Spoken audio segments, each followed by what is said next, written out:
Ok Gaëtan, est-ce que tu veux bien nous parler de ton paquetage, de ton sac à dos, ton matériel Oui. sur le chemin de Compostelle? Donc en particulier, ouais, donc sachant que ça fait 2 mois, un peu plus de 2 mois que je suis parti. Donc au début, je suis parti avec un sac un peu plus grand que celui-ci. C'était un 50 litres et celui-ci c'est un 30 litres. Donc que j'ai pris à Dax du coup, donc après quasiment 1 mois et demi de marche et de réflexion sur ce qui était utile et ce qui était plus utile pour moi. En tout cas, pas indispensable sur le chemin. Donc je vais sortir les éléments un peu un par un du coup. Ouais, tu nous montres. Pour expliquer. Alors, en sachant que tu es partiellement en autonomie. Ouais, alors au début je suis parti, j'avais la tente et j'avais aussi la popote pour faire la cuisine du coup, tout ça. Là j'ai plus du tout la popote. Donc c'est-à-dire j'ai uniquement de quoi dormir en autonomie. Par contre pour l'alimentation, j'ai pas de quoi faire chauffer. Voilà. Donc ça c'est ma tente. Alors c'est une tente où je dois dire cocorico parce que c'est une tente qui est de fabrication française, que j'ai depuis 2018, et donc qui est fait en plus pas très loin de chez moi. Ça s'appelle Tipic Tente. Et donc en l'occurrence c'est un tipi où on a besoin juste d'un mât en fait central pour la tente. Et la tente vient se déployer voilà, tout autour en fait pour faire une structure voilà, en forme de tipi. Alors c'est pas un tipi tout à fait rond, hein, du coup c'est un peu sarcophage quelque part. Voilà, il y a une petite moustiquaire, du coup ça c'est chouette. Et ça pèse alors avec les sardines, avec les sardines je crois que je suis à 750 grammes. Donc en termes de poids c'est vraiment optimal. Pour une tente, oui. Ouais. C'est une tente une place. C'est une place. Ok, et au niveau de l'étanchéité, quand il pleut? Alors pour l'étanchéité, donc c'est monoparoi, donc c'est une seule paroi. Pour l'étanchéité, en effet, dès qu'il y a un point de contact avec la toile à l'intérieur, s'il pleut, ça prend l'eau. D'accord, ok. Donc c'est-à-dire, ça prend pas à fond, mais ça commence à goûter un peu, quoi. Donc pluie très forte, plus point de contact, c'est pas étanche à fond. Ok. Donc ça, ce que je peux dire, des nuits en fait sous tente en pluie, j'en ai fait 3. Et en l'occurrence, c'est vrai qu'à l'intérieur de la tente, vaut mieux avoir un sac en fait étanche qui va contenir tout ce qui est vêtements, tout ce qui est textile et qui doit rester sec, ou tout ce qui est électronique aussi et qui craint un peu l'humidité. Donc c'est important d'avoir tout ça dans un sac étanche en fait. Ça c'est important. En sachant que tu es parti depuis fin juin. Ouais. Fin juin. Ok. Et que j'ai pas eu beaucoup de pluie, hein, Ouais. voilà. J'ai 3 nuits sur le total du parcours parce que j'ai aussi été hébergé et que mon mode pour dormir en fait finalement il est très varié. Ça va du bivouac en pleine nature au camping, à l'hébergement chez l'habitant, parfois l'hôtel, donc du coup c'est voilà. Ok, donc c'est une tente qui est plutôt adaptée donc à l'été évidemment. Et aussi à une autonomie partielle, en sachant qu'il faut prévoir, on ne peut pas prendre cette tente si on prévoit de dormir uniquement en extérieur. Ça dépend, en fait ça dépend surtout le niveau de confort qu'on veut. Par rapport au matériel, la question c'est toujours ça. C'est toujours les personnes, il n'y a jamais ça c'est mieux que ça. C'est par rapport à l'étanchéité, à l'imperméabilité, la protection contre la pluie. Contre la pluie, voilà, sachant qu'en plus elle a 3 ans maintenant, donc elle a pris beaucoup le soleil ça brûle la toile, donc ça l'abîme aussi un peu avec le temps. Ce qui fait qu'elle est moins étanche qu'il y a 3 ans aussi, tu vois. Donc, mais là où je veux en venir, c'est surtout, en effet, si on part là 6 mois, en effet, tu vois, si je faisais que de la tente en permanence, je pense que je fatiguerais très vite, quoi.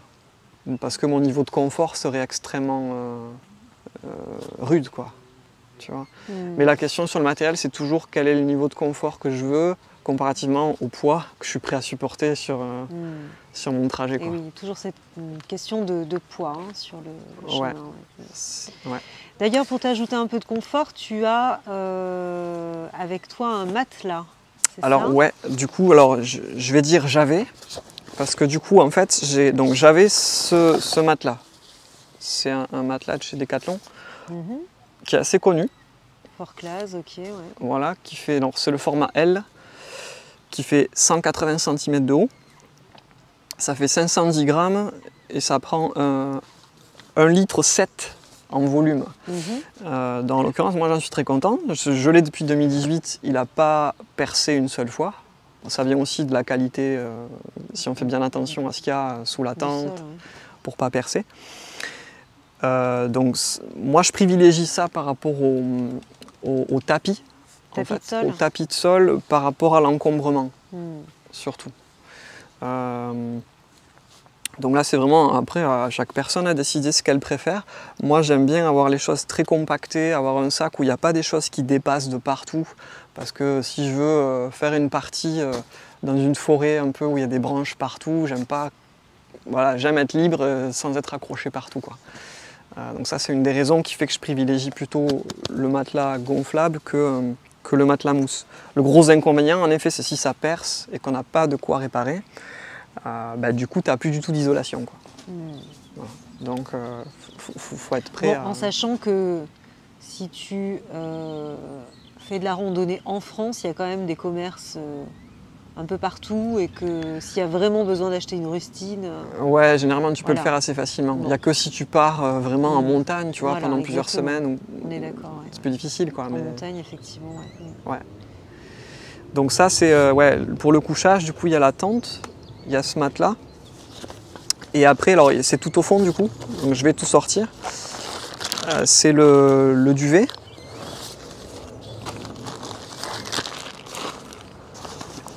Donc en fait, pour tout ce qui est textile encombrant, en fait, je mets tout dans un sac de compression.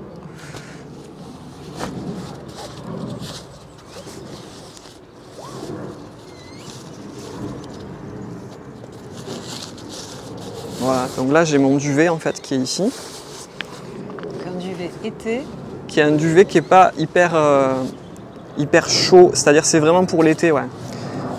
Je me rappelle plus les degrés en fait, mais je crois que ça va jusqu'à, en confort c'est 10-11, jusqu'à 10-11 degrés je crois.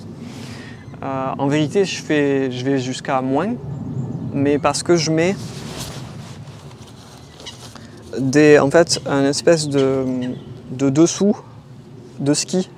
Ah oui, ok, ouais. Tu vois, un legging un peu qui tient bien chaud, donc j'ai ça pour le bas. J'ai la même chose un peu moulant là pour le haut.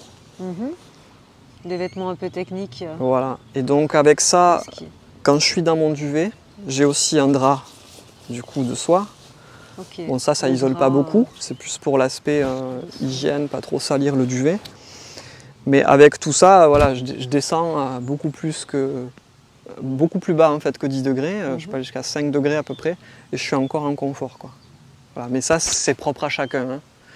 Les températures, vraiment, c'est pas... Je peux pas recommander à quelqu'un de faire ça, quoi.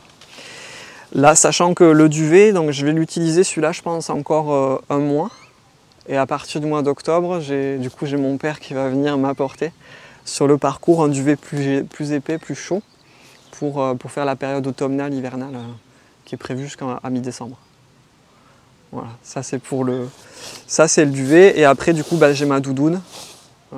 Veste, du coup, voilà. Donc ta veste doudoune qui est pour le soir, ou le matin. Jusqu'à maintenant, je m'en suis servi peut-être 3 fois, très peu au final.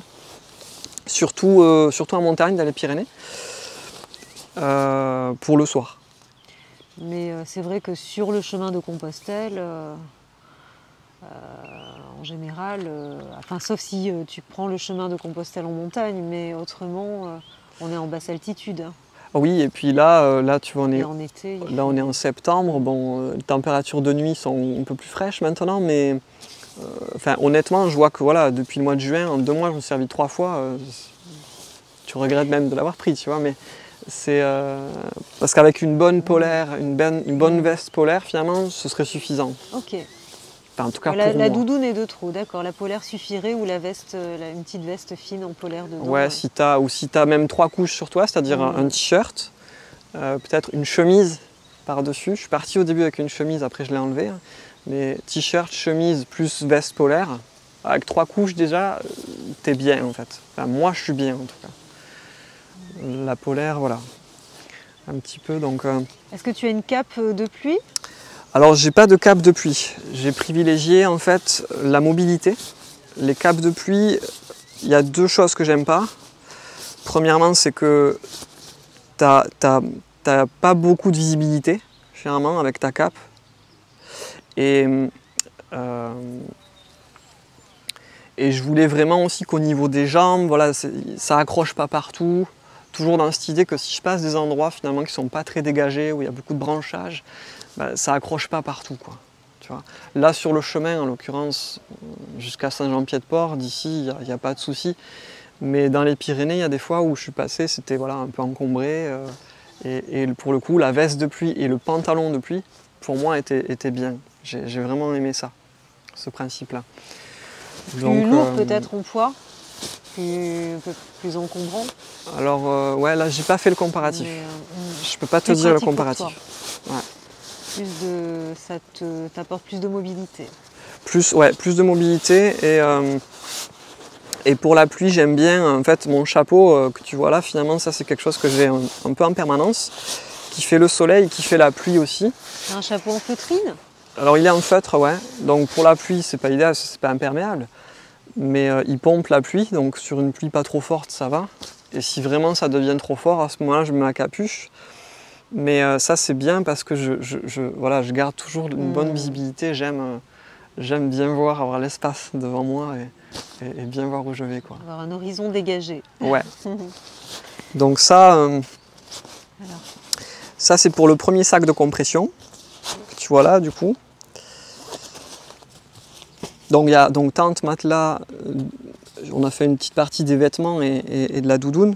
Donc ça c'est ma veste ma petite veste en fait. C'est un peu polaire dedans mais c'est très fin.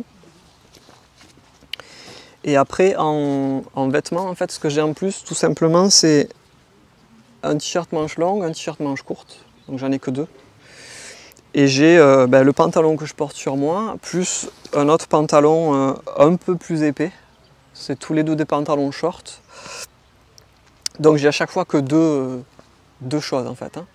Deux t-shirts, deux pantalons, deux caleçons, deux chaussettes. Et pour ta lessive, hein, du coup, tu fais comment? Le savon de Marseille? La lessive c'est le savon. Alors en fait maintenant, au début je suis parti avec un savon gros comme ça. Et comme de temps en temps je m'arrête dans les hôtels, en fait maintenant je pique les savons des hôtels. Je pique, ouais, bah oui, qui nous sont proposés là dans les petits plastiques, quoi, tu vois. Et donc je fais avec ça et je fais tout avec ça. Je fais le corps, je fais le rasage, je fais la lessive, je fais la vaisselle. Les cheveux. Les cheveux tout, aussi, ouais. C'est un peu plus rêche, du coup, plus agressif. Mais pour moi, voilà, un savon, ça fait tout, quoi. C'est léger et c'est pratique. Ça, du coup, si tu veux voir, en fait, ça c'est un peu la trousse. Je me rapproche peut-être du coup, mais ça initialement c'était un truc de survie et en fait maintenant j'en fais un, tu vois à peu près. Ouais. Donc c'est la trousse de toilette et j'ai un peu de matériel de Moxa aussi. Alors au tout début du parcours. De Moxibustion. Ouais, de Moxibustion. J'ai un peu tout là. Donc si tu veux faire les choses une par une, du coup ça c'est un dentifrice en fait où je viens simplement frotter pour avoir un peu de dentifrice. Au début du parcours, je faisais avec de l'argile verte en poudre. Chez moi, je fonctionne toujours comme ça. J'ai un peu d'argile, je mets ça sur la brosse à dents, puis hop, je frotte. Au final, j'ai arrêté ça. Pourquoi? Parce que j'avais ça dans une boîte, mais c'était pas hyper étanche. J'en mettais partout. Bref, voilà. Du coup, j'ai pris ça en Biocop, là. Un dentifrice solide, en fait. Et ça fait à peu près... Alors, là, je l'ai pris depuis Dax, je crois. C'est donné pour à peu près 3 mois, à raison de 2 brossages par jour. Combien ça pèse? Alors, j'ai peut-être pas le poids, c'est 12 grammes. Ok. 12 grammes. Donc ça, c'est le dentifrice. La brosse à dents, j'ai utilisé... Alors, au début, j'avais une brosse à dents en bois, en bambou, que j'ai coupée en deux. Et là, en fait, j'ai profité d'être à la Biocop pour prendre une brosse à dents. En fait, c'est un embout de brosse à dents qui se visse sur un manche à la base pour avoir plus de prise. Et puis voilà, là, du coup, je fonctionne juste avec ça pour la brosse à dents. Et je l'ai pris aussi parce qu'il y avait une protection que je n'avais pas avant sur ma brosse à dents que j'ai cassée en deux. Ça, je t'expliquerai après. Hop.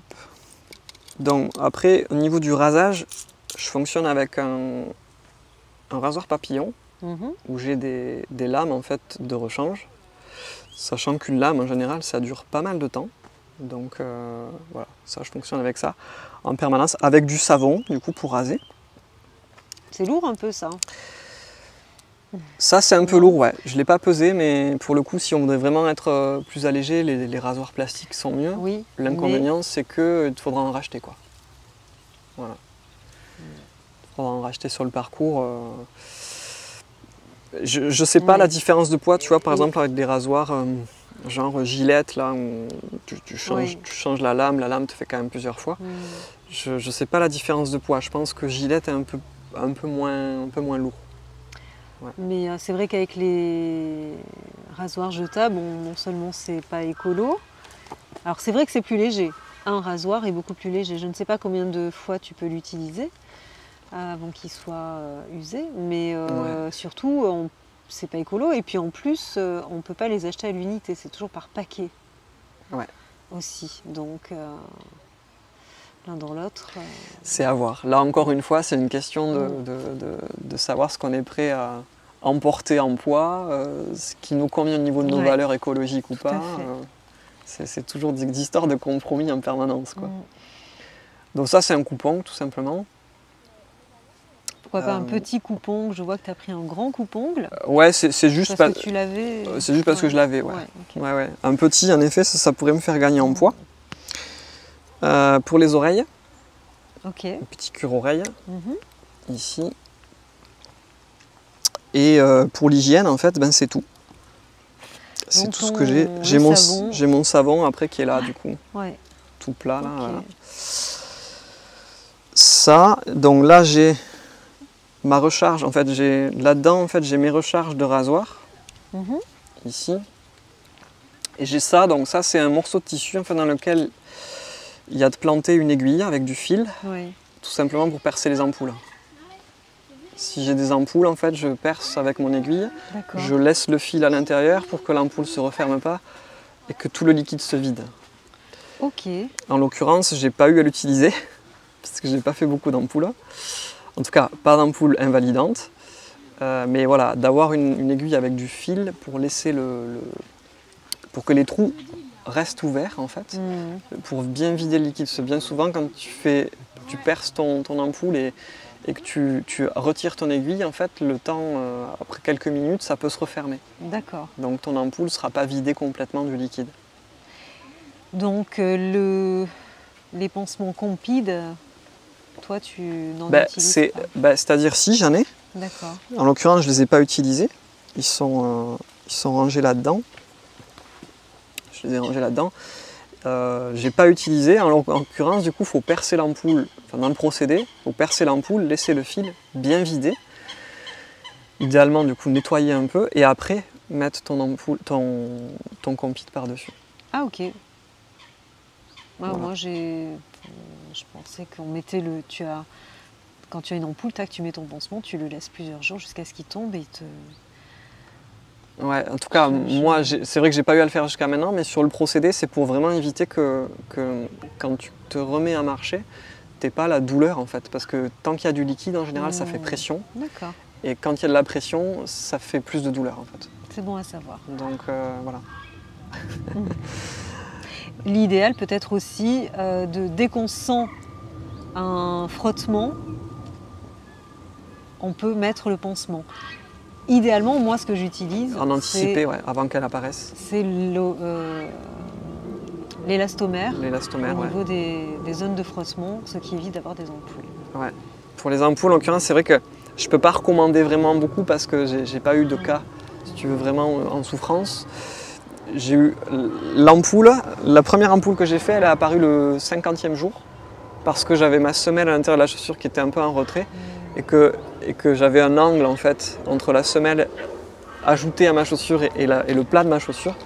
C'est ça qui m'a créé l'ampoule, mais déjà le lendemain en fait ça avait durci énormément et c'était pas douloureux, donc je peux pas conseiller beaucoup de choses finalement sur les ampoules, mais en tout cas sur le procédé, si ça arrivait pour moi, c'est aiguille, donc chauffer l'aiguille pour la stériliser, percer, laisser le fil bien vidé et après mettre la seconde peau.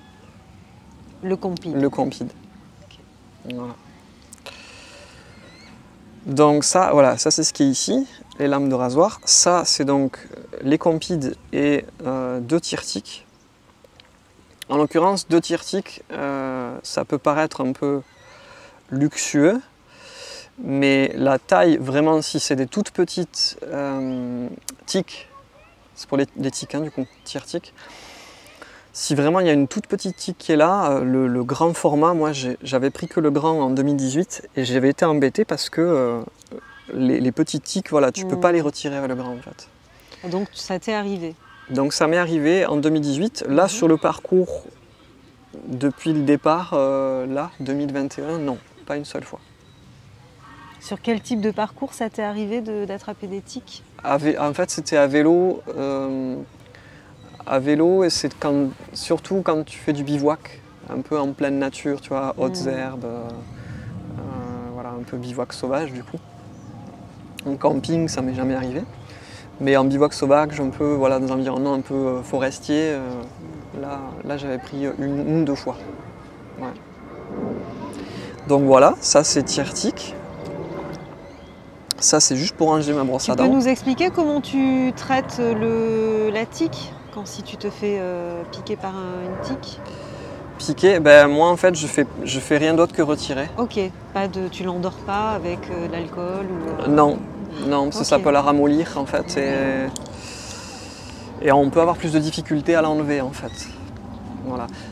Alors, en l'occurrence, ce que je ferais en plus de l'enlever, et c'est là que l'argile est intéressante, l'argile en poudre, c'est que tu peux retirer ta tique, après tu mets de l'argile verte, voilà, en poudre, et en l'occurrence ça va vraiment pomper, si la tique a envoyé quelque chose dans le sang, en fait, ça va pomper également cette toxicité ou ce qui a été mis dans le corps par l'argile.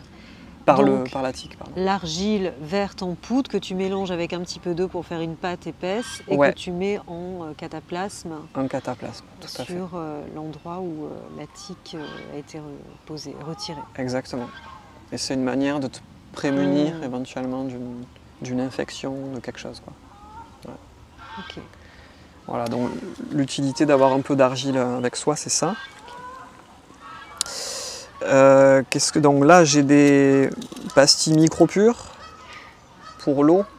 Une pastille pour 1 litre d'eau, hein, c'est ça? C'est une pastille pour 1 litre d'eau et généralement, alors ça dépend des dosages, hein, je crois que les pastilles, il y en a des différentes, mais en 30 minutes à peu près 1 litre d'eau est purifiée.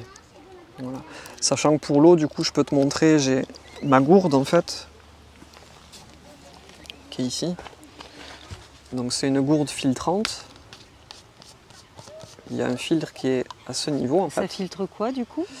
Et ça filtre les bactéries et tout ce qui va être également fluor, enfin les trucs de traitement en fait, qui peuvent se retrouver dans l'eau.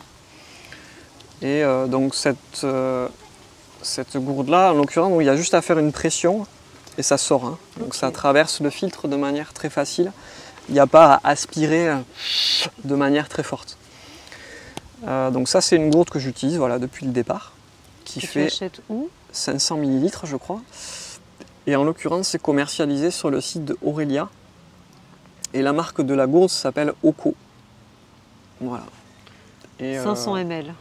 Ça fait 500 ml, ouais. Alors je crois que c'est entre 500 et 700. Mais je crois que c'est 500. 500 vraiment, en fait. 500 ml. Donc pour l'eau, j'ai ça. Et si vraiment bien, je suis dans la merde, je prends ça, quoi. Si vraiment j'ai une eau où j'ai un doute.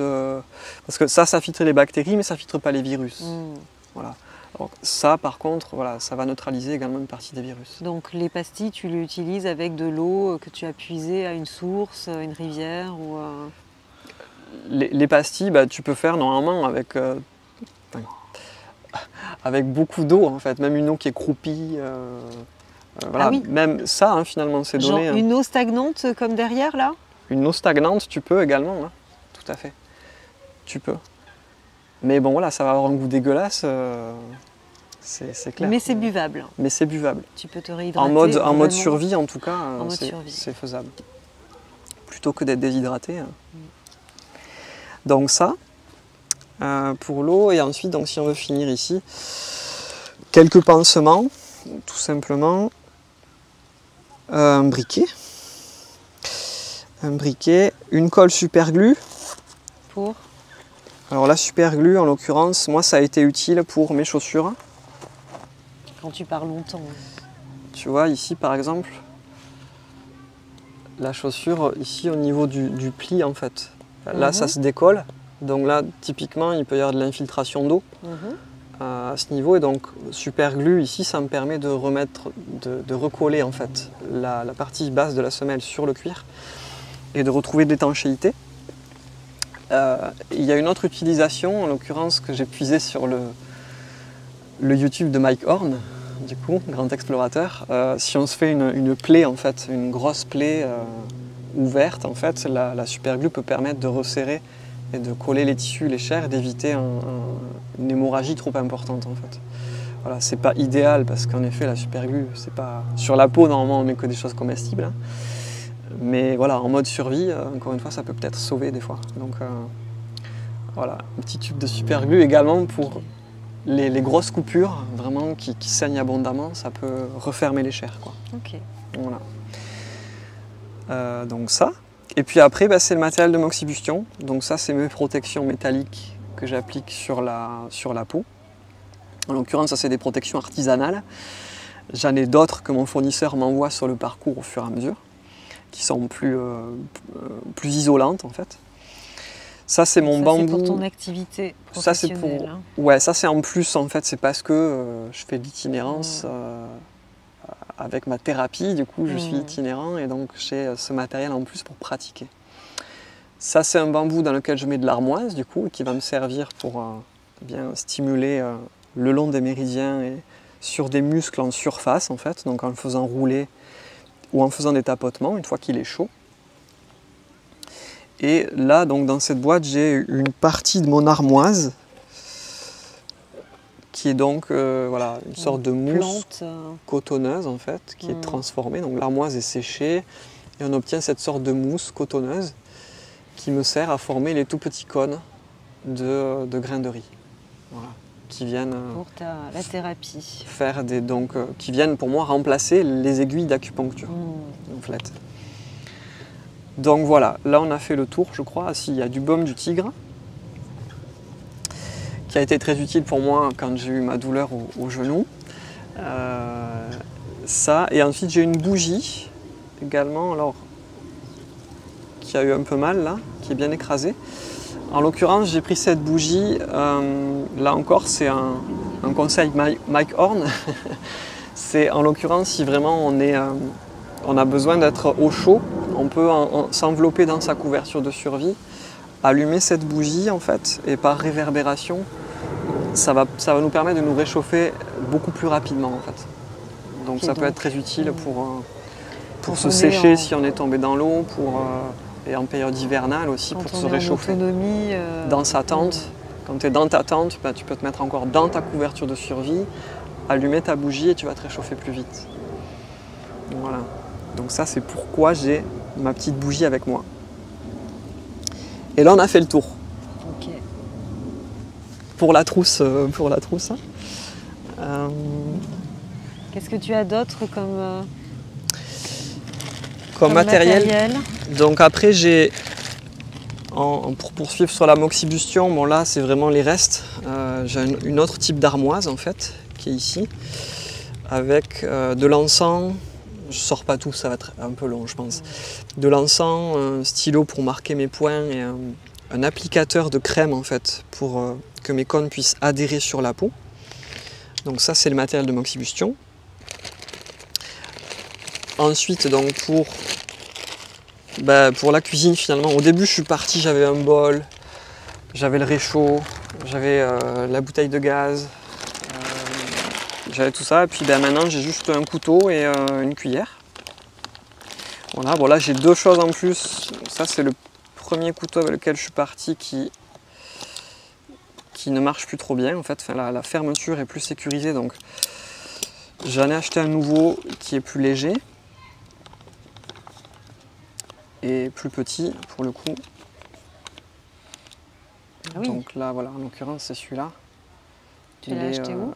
Donc j'ai pris donc là en l'occurrence à Bordeaux, je suis allé à Choulanka, qui est un magasin. Il y a beaucoup de matériel en l'occurrence pour la rando. Il a l'air tout léger. Et vraiment il est tout léger, ouais. Je crois que le Et poids c'est solide. 37 grammes. Super. Donc ça c'est ouais, vraiment très léger. Ah oui. Et la cuillère, Ah, alors ok. cuillère il y a plusieurs sortes. En général on en trouve soit en plastique, là c'est du titane. On peut trouver cuillère d'un côté, fourchette de l'autre, etc. Bon, moi j'aime beaucoup en temps normal déjà manger avec une cuillère. Donc là j'ai juste une cuillère avec deux petites pointes au bout et qui se replient. Donc, voilà, ici. Donc ça en l'occurrence je l'ai pris à Toulouse. Je crois que je l'ai pris à Toulouse, ouais, au Vieux Campeur. À Toulouse. Donc c'est un magasin qu'on peut trouver aussi en ligne. Ça c'est une deuxième brosse à dents dont je ne vais pas avoir besoin, donc je vais la renvoyer. Ok, parce que tous les au cas où, on oublie. Ouais, ça fait plus partie du sac en fait. Donc il y a ça. Et après il y a le matériel électronique qui est pour moi assez conséquent en fait, puisque ben, comme je suis aussi en activité en fait tout le long de mon itinérance, eh bien je suis avec mon matériel de prise de son. Dans l'occurrence, j'ai une batterie externe pour pouvoir recharger si j'ai pas accès à des prises. Donc ça, c'est une batterie Anker qu'on peut trouver. Alors, j'ai plus la référence, mais en l'occurrence, je l'ai pris sur Amazon. Ça recharge à peu près 3 fois mon téléphone. En termes de quantité de charge, vraiment, j'ai 3 autonomies au niveau de mon téléphone. Hop, donc ça c'est la batterie. Donc dès que tu vas en gîte, hop, tu la recharges. Dès que je vais en gîte, je recharge ma batterie. C'est la première chose en effet à recharger. Et après, je m'occupe de mon téléphone, de mon matériel de prise de son. Donc là, qui ne se voit pas, mais il y a 2 micros comme ça, un récepteur, des câbles qui sont attachés au téléphone. Ça, c'est donc la partie murale en fait. Donc ça me permet de recharger le téléphone en fait, donc je vais juste brancher mon câble ici. L'avantage de ce chargeur, c'est qu'il charge un peu plus rapidement que les chargeurs classiques. Donc ça permet d'aller un peu plus vite. Si jamais on veut charger en pleine journée et qu'on est à un endroit, ça permet d'accélérer un peu les choses. Voilà, et après des câbles, du coup, ben, j'en ai pas mal, en effet. Donc ça, voilà, je vais pas tout montrer, mais il y a les câbles, il y a les chargeurs. Okay. Ça, j'ai aussi une balise. J'ai aussi une balise GPS, donc ça c'est plus pour rassurer les proches. En fait, donc là c'est une balise capture, en l'occurrence c'est français, c'est fait à Toulouse. Je crois que j'ai payé ça 120 et quelques euros. La balise avec 1 an d'abonnement. Donc l'avantage, pourquoi la balise? Parce que si mon téléphone ne marche plus, je suis quand même connecté à un réseau satellite et je peux envoyer un message par SMS, par mail qu'on programme en fait sur le site pour prévenir en l'occurrence les personnes qui sont listées dans le système. Donc en l'occurrence mon père, ma soeur recevraient un message si j'envoie. Tu peux programmer plusieurs types de messages, c'est-à-dire tu peux programmer une alerte. Si tu appuies 3 fois dessus, en l'occurrence, ça envoie un message d'alerte aux personnes qui ont été référencées. Et auquel cas, ils ont la dernière position connue de ta balise. Voilà. Mais ça n'envoie pas de message, par contre, au secours. C'est uniquement aux personnes que tu as programmées. Et tu peux aussi programmer des messages genre tout va bien, tu appuies une fois, okay, ça veut dire que tout va bien, donc ils sont rassurés. Voilà, plusieurs types de messages que tu peux envoyer. Et en l'occurrence, l'autonomie est à peu près de 1 mois. Donc tous les mois, il faut que je la recharge quand même quelque part. Donc, voilà, ça. Et ça, je vais pas trop vite du coup. Ça, donc, voyons voir. Ça, on en a déjà parlé, mais c'est donc ça, c'est mon pantalon de pluie qui m'a servi 2 fois, en 2 mois et demi. Donc ça, c'est Decathlon en l'occurrence.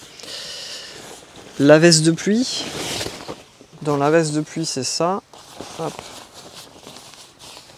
Qui, en l'occurrence, voilà, enfin, quoi qu'on en dise, de toute façon, quand il pleut longtemps, on peut avoir n'importe quel équipement qu'on veut, on finira mouillé. Si c'est pas par la pluie, c'est par la transpiration. Ça c'est donc un petit matelas de sol. J'ai craqué à Bordeaux en fait, je voulais plus léger. Donc j'ai pris un matelas chez Decathlon qui est plus court, étant donné que bien souvent je me rends compte que mes pieds et mes jambes, même si c'est en contact avec le sol, j'ai pas froid en fait. Donc j'ai pris ça, ce qui fait que je serai juste protégé en fait au niveau de mon buste jusqu'au bassin. Et mes jambes seront en contact avec la tente en fait, directement. Mais ce qui me permet de gagner en volume et en poids. Donc là je gagne quasiment 150 grammes par rapport à l'ancien qui va repartir par la poste. Donc ça c'est pour le matelas. Là j'ai des semelles, qu'en l'occurrence c'est pour mes chaussures. Pour la transpiration et pour me créer une couche supplémentaire en fait d'épaisseur dans ces chaussures, puisque c'est des chaussures minimalistes qui là, donc là vous voyez les semelles en fait c'est très usé hein, au point de contact du talon et à la base ici des orteils.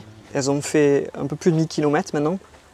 1000 1000 ouais, plus de 1000. Et donc c'est des chaussures minimalistes où on ressent en fait le contact du sol. On a une bonne proprioception en fait, on ressent les altérations, les rugosités du sol sous le pied. Donc j'utilise quand même des semelles pour avoir un peu plus d'épaisseur. Sinon des journées de 30 km je peux pas en fait, sans semelle. Après c'est fin, hein. Ça fait 3 mm à peu près quoi. Donc ça c'est des semelles été qui sont en liège et après j'ai des semelles qui sont, là actuellement je les ai, qui sont isolantes pour l'hiver, qui permet d'isoler un peu le froid. Voilà, et ces chaussures, pour t'en parler, si ça intéresse les gens, c'est des Vivo Barefoot, donc en l'occurrence qui font des chaussures minimalistes. Ils ont deux modèles en fait de chaussures montantes. C'est des chaussures qui sont extrêmement souples. Donc dès le début de la randonnée en fait, moi je suis parti, elles étaient quasiment neuves, j'avais marché 2 fois avec et j'ai eu aucune ampoule à part au 50e jour. Je te disais tout à l'heure, du coup, ma semelle ici était en retrait, donc j'ai eu une ampoule à cause de ça. Sinon, voilà, des chaussures extrêmement confortables, mais que je ne recommanderais pas aux personnes qui n'ont jamais marché avec des chaussures minimalistes, parce que ça stimule énormément la voûte plantaire, et que si tu n'as pas un minimum la peau qui est déjà tannée, tu vois, ou épaissie par quelques mois, on va dire, de stimulation, ça peut être inadapté sur de la longue randonnée. Tu vois, sorti un jour ça va, mais sur de la longue randonnée, je pense que c'est pas adapté si on n'est pas habitué aux chaussures minimalistes.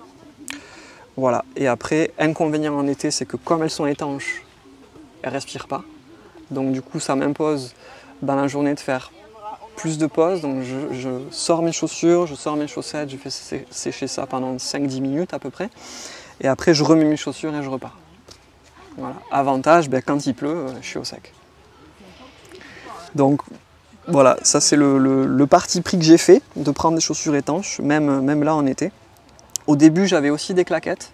Je suis parti avec des claquettes pour le soir, être confort au gîte, ou là où je me trouvais. Et au final, je m'en suis servi pas beaucoup, donc j'ai renvoyé, ça fait partie du matériel que j'ai renvoyé. Et donc dès que je suis quelque part, je marche pieds nus, en général. Voilà, ou si on me prête des chaussons, je profite des chaussons, mais j'aime bien marcher pieds nus. Donc ça c'est les chaussures. Je peux te parler ensuite pour le confort, pour l'hygiène un peu. Hop. Donc ça c'est la serviette que j'avais jusqu'à maintenant. Une serviette en microfibre. Ouais, tac. Serviette microfibre, donc qui est je crois de chez Intersport, qui est très bien, mais par souci de baisser en poids et baisser en volume, du coup j'ai pris ça, qui est beaucoup plus petit. C'était pas prévu, ça fait partie des achats impulsifs que j'ai fait à Choulanka, à Bordeaux, en l'occurrence. Mais voilà, une serviette qui sera beaucoup plus petite, qui est aussi du microfibre, mais qui est largement suffisant en fait, pour sécher le corps. Et voilà, étant donné que ça sèche très vite, quand tu l'étends, il n'y a pas de souci, quoi. Combien Voilà. de grammes? Alors ça fait...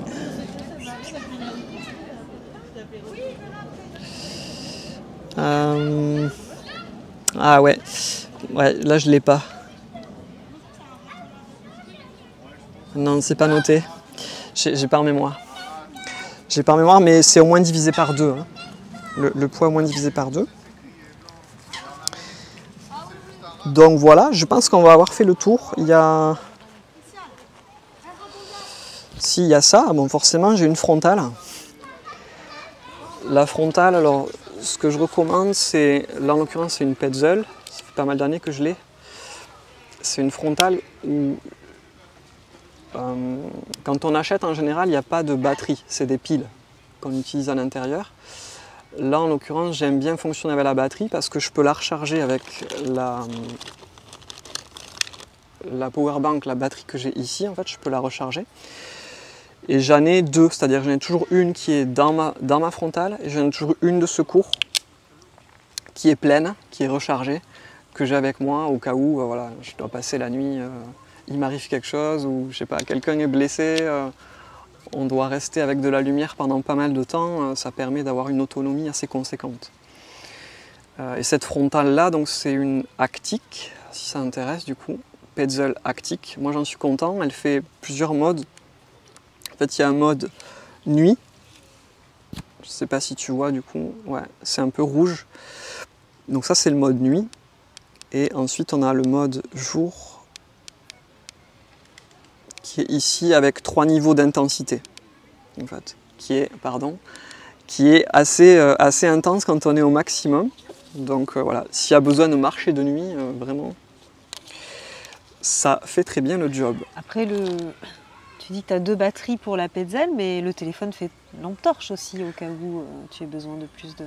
Ouais, tout à fait. Après, en effet, tu pourrais l'utiliser, mais si c'est vraiment sur une longue durée, il vaut mieux privilégier la communication téléphonique avec des secours que la lumière avec le téléphone, tu vois. En effet, ça fait plusieurs choses, donc c'est optimal. Oui, c'est parce que le au cas où, encore. Mais ouais, là, pour moi, c'est le au cas où. Mais tu vois, je partirais... Le au cas où indispensable, comme quelqu'un qui pourrait...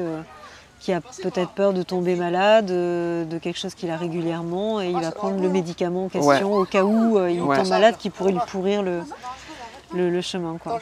Ouais, tout à fait. Moi, en tout cas, voilà. Moi, en tout cas, c'est vrai que c'est important pour moi d'avoir les batteries. Et en l'occurrence, ça m'a servi plusieurs fois quand j'ai eu à installer la tente de nuit. Aussi, voilà, pouvoir être confort la nuit, où tu pars le matin, il fait nuit, tu pars à 5h30 du matin, voilà, tu as envie de partir tôt, ça te permet d'être bien et puis surtout d'avoir tes 2 mains de libre en fait. Parce que le téléphone, ça t'encombre une main en fait. Et quand tu ranges, c'est pas top quoi. Donc voilà, je pense qu'on a fait un peu le tour. Et après, j'ai ma tablette du coup, qui vient en plus apporter pas mal de poids. Mais qui me permet, là pour le coup, à Bordeaux, c'était indispensable pour moi pour préparer les rencontres professionnelles et tout ça, quoi. Okay. Voilà. Et le sac, donc, je pense que ouais, j'ai fait le tour en fait. Et le sac, donc maintenant, donc, au début, je suis parti avec un 50 litres, grosso modo, et ça faisait 15 kilos le premier jour. Et là, je suis avec un 30 litres et je suis au total, je pense, 12 kilos sur le... 3 kilos de moins, c'est pas négligeable. 3 kilos de moins et 20 litres de moins, du coup. Ce qui est quand même pas mal. Et là, on a fait le tour, je crois. Il y a peut-être sur le dessus, juste... Ce qui est pas mal d'avoir, c'est un petit carnet pour écrire. La crédentiale, forcément, si tu vas sur les chemins de randonnée. Protégé dans un petit sachet plastique, oui, et puis... Ah oui, j'ai oublié la crème solaire aussi, qui n'est pas petite hein, pour le coup. Parce que moi, je suis roux et je crains vraiment les coups de soleil. C'est pour ça que je me trimballe avec les manches longues aussi. Et ce que j'ai oublié, ben voilà, les masques. Une genouillère, donc ça c'est... Les masques ou un masque en tissu que tu laves le soir en fait. Ouais, tout à fait. C'est vrai que c'est ce que j'avais au début, mais c'est un peu plus lourd en fait. Et bref, du coup voilà, j'ai privilégié les tissus, ceux-là. Genouillère, donc ça c'est parce que j'ai eu une période après Toulouse où du coup j'ai mon tendon qui frottait en permanence et j'ai eu une grosse douleur au genou droit. Donc j'ai pris ça pour avoir un maintien du genou, ce qui m'a vraiment amené du confort et du soulagement pendant 2-3 semaines. Et quand j'ai commencé à entamer les landes, j'ai enlevé ça pour voir comment se comportait mon genou. Et là, voilà, a priori maintenant je le porte pour rien, quoi, puisque mon genou va mieux. Mais je l'ai quand même au cas où. Oui, parce qu'au niveau des questions santé, il vaut mieux pas faire trop d'économies au niveau de la santé, quoi. Ça, c'est des choses qui peuvent vraiment ouais, alors voilà, je aider recommande. au chemin. Et si c'est ça peut être remplacé par une bande de contention aussi, bon, qui est pour le coup moins confortable que ça. Hein. Mais les genoux, c'est vrai qu'à la longue, oui. toi sur 5 jours, je pense que tu l'as oui. pas vécu. Mais à la longue aussi sur le rythme, si. Si tu as déjà les genoux, des blessures aux genoux, de vieilles blessures, si j'ai senti. Ça, ouais, voilà. J'ai un petit peu senti. Ouais. Donc ouais, ça peut voir le coup. S'il y a déjà des faiblesses, en effet, d'avoir ça au cas où. Et après, alors la question du papier toilette est intéressante. Au début, je suis parti avec un rouleau, mais le rouleau, en fait, ça dure très longtemps en fait, ça prend beaucoup de volume pour pas grand chose parce qu'au final je me suis aperçu qu'on faisait beaucoup ses besoins soit dans des toilettes publiques où il y a du papier, des fois il n'y en a pas par contre, donc c'est bien d'avoir ce qu'il faut quand même, mais pas la peine de prévoir une grosse quantité, quoi. Un rouleau complet c'est pas la peine, et moi je fonctionne surtout avec des papiers mouchoirs en fait que je prends une dizaine à peu près. Là, j'en ai un peu moins maintenant, mais une dizaine de mouchoirs, tout simplement pour faire office de papier toilette. Et ça permet, voilà, c'est tout plat, ça prend moins de place. Et en besoin, en général, à moins qu'on parte en autonomie sur plusieurs jours où on n'a pas de village, il n'y aura pas de gîte. Sur Compostelle, c'est pas le cas en général. On peut se permettre d'avoir peu de choses sur le plan du papier. Et ça, c'est la couverture de survie. Voilà. Et là, on a fait le tour. Ok Gaëtan, merci pour un toutes tour ces précisions. Bien long du coup. Merci pour toutes ces précisions. Ben, avec grand plaisir. Et on va te souhaiter un buen camino. Un bon camino, ouais, tout à fait. Là, je suis en pause pour 2 semaines. Et puis, je reprends à partir du 16 septembre pour les 1300 km qui restent. Du coup. Merci.